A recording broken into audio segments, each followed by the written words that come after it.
She was never late, not once in 12 years. That's what everyone remembered later, when the questions began and the silence in Bozeman became impossible to ignore. Every Tuesday morning since 1991, Elena Campbell had opened the Bozeman Public Library at 8:30 sharp, her keys jingling against the heavy oak door, a steaming cup of coffee in her travel mug. It was routine, dependable, like clockwork.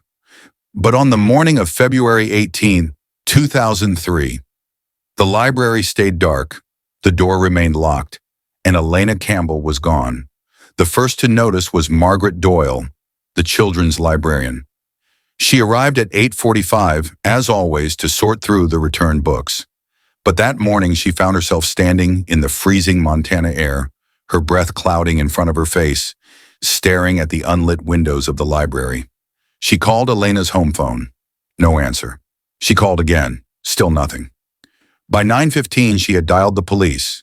Deputy Frank Thompson was the first to respond. He drove to Elena's small home on Elm Street, a single-story house with blue siding and white shutters, the kind of quiet place that looked like it belonged on a postcard.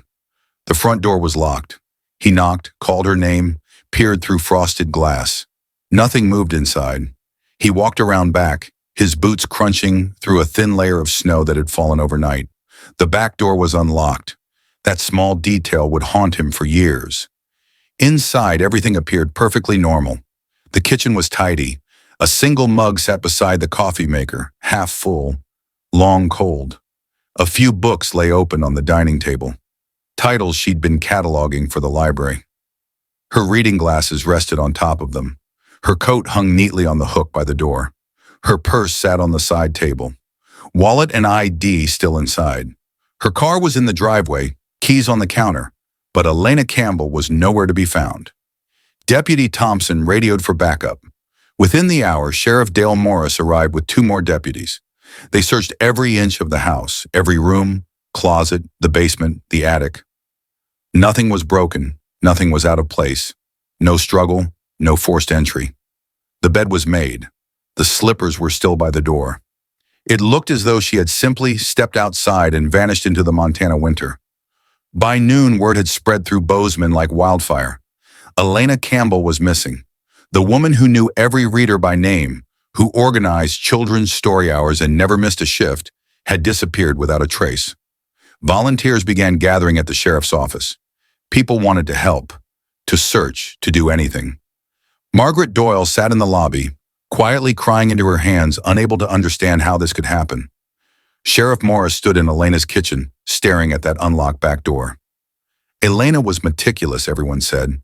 She locked her doors, kept her home immaculate, lived by routine. So why was that door unlocked? Had she gone outside willingly? Had someone been waiting for her? As the sun set behind the mountains, search teams fanned out across the quiet streets, flashlights cutting through the dark. The temperature fell to 15 degrees. The wind howled through the trees. And somewhere out there, Elena Campbell was gone, leaving behind a wound that was just beginning to open in a town that thought it knew all its people. That night, the search grew desperate. Sheriff Morris organized volunteers into small teams, each assigned a search radius around her home. They combed through backyards, alleyways, and the edge of the nearby woods. Dogs barked as strangers moved through their territory. Porch lights flickered on as neighbors emerged, some offering coffee, others flashlights, most simply asking the same question. What happened to Elena? Margaret insisted on returning to the house, convinced something had been missed. Sheriff Morris agreed and watched as she moved carefully through each room, the way only a librarian would, noticing every detail. Nothing seemed out of place. The books were neatly stacked. Her coat was still there.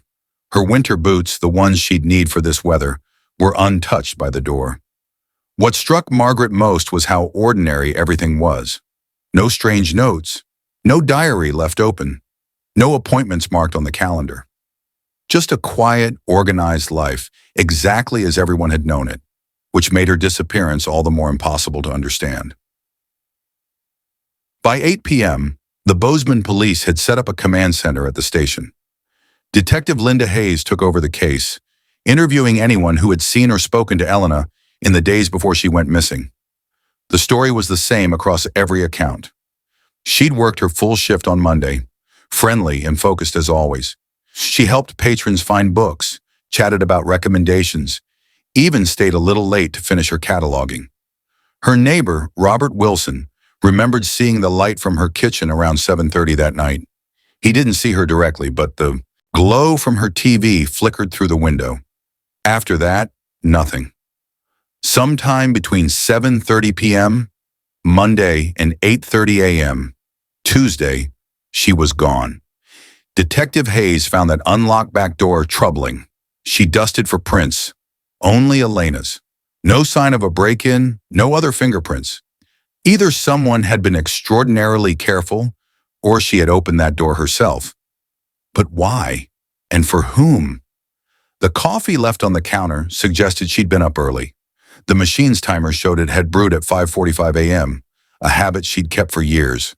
She liked to read with her coffee before getting ready for work. So what happened between 5:45 and 8:30? There were no phone calls after 9 p.m. the night before. Nothing after an 8:15 call to confirm a book order with a supplier.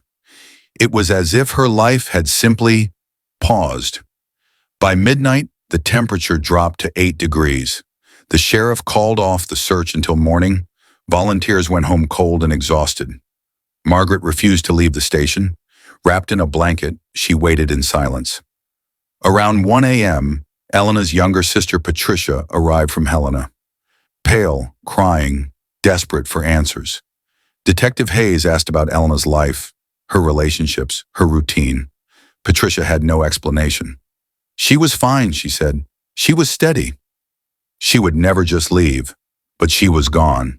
And whoever was responsible, if anyone was, had already gained a head start. 3 days later, the first lead appeared. A clerk named Kyle Anderson at a local gas station called in a tip. He'd been reviewing security footage from early Tuesday morning, around 4:37 a.m. A dark sedan had driven slowly past, heading east on Main Street, near the intersection with Elm, where Elena lived. Detective Hayes arrived within 20 minutes. The footage was grainy, black and white, low resolution. A late 90s sedan, maybe a Buick or an Oldsmobile. Dark blue, maybe black. Hard to tell in the dim light. No visible plate. The driver, just a shadow behind the wheel. But the timing was chilling. 4:37 a.m., just hours before Elena was supposed to open the library. A strange car creeping past her street. Detective Hayes took the footage, canvassed the area, and spoke to every nearby resident. Dozens owned similar cars. None could confirm where they'd been at that hour. The lead, once promising, quickly unraveled into nothing. Then came another clue, just as vague. A volunteer from the library, Helen Stewart, remembered overhearing Elena speaking with a man the day before she vanished. The conversation was quiet but tense. Helen heard Elena say something about needing time to think and not being ready to decide. The man's tone had been urgent, almost pleading. Helen couldn't describe him well. Average height, dark jacket, jeans, possibly dark or brown hair. She hadn't seen his face. Hayes pulled the visitor log from that day. 37 people checked out books. About 20 others came and went. Most were locals, retirees, or students. No one stood out. Each interview added contradictions. A postal worker swore he'd seen Elena walking near Birch Street on Monday afternoon, though her car had been at the library all day. A teenager claimed he'd seen her at the grocery store Tuesday morning, which was impossible. Memories blurred. People wanted to help, but fear and confusion had already twisted the details. And as the days passed, the clues scattered like snow in the wind. A suspicious car with no driver identified, a half-heard conversation with no name attached, and a woman who had vanished from a locked house without a single sign of what happened or why. The people of Bozeman kept searching, through forests, along riverbanks, across frozen fields. But as the Montana winter deepened, the hope of finding Elena Campbell slowly began to fade. As winter faded, so did the search.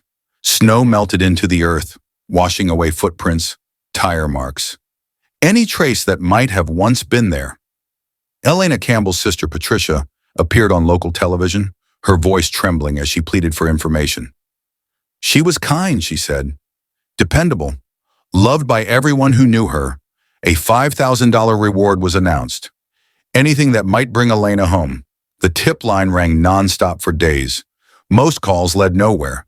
A few offered genuine concern, but none brought answers.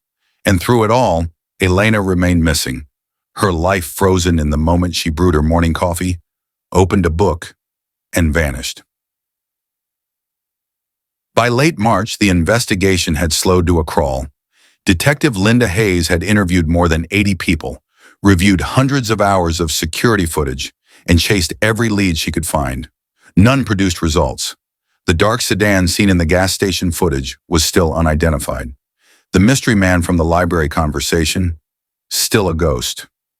Despite sketches, media coverage, and witness appeals, the case was slipping away.